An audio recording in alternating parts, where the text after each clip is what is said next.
এই দেশের ইন্ডাস্ট্রি গুলো ডে বাই ডে বন্ধ হয়ে যাচ্ছে। তোমরা লিড দিয়ে এই গার্মেন্টস ইন্ডাস্ট্রি বন্ধ করতে পারো, এখন খুলতে পারো না? শ্রমিক লিডারদেরকে বক্তৃতা দিতে শুনলাম যে বন্ধ ইন্ডাস্ট্রি গুলি খুলে দিতে হবে। আরে সে মালিক এখন কেন খুলে দিবে? এখন কেন গার্মেন্টস মালিকরা ইন্ডাস্ট্রি খুলে দিবে? একটা ইন্ডাস্ট্রি বানাতে পারো না?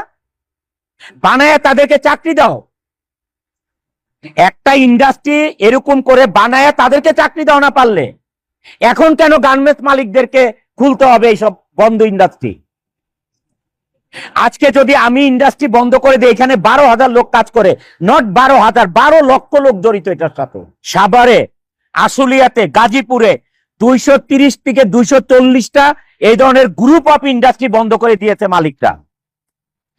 লক্ষ লক্ষ লোক শ্রমিক বেকার হয়ে গেছে। 13%, 14% আসে হচ্ছে আমাদের রেমিটেন্স যোদ্ধাদের থেকে।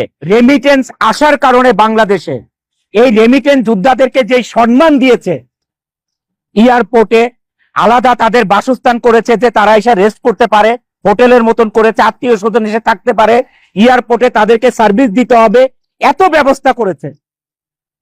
যারা 84% বাংলাদেশে রেমিটেন্স আনে তাদের জন্য কি করে?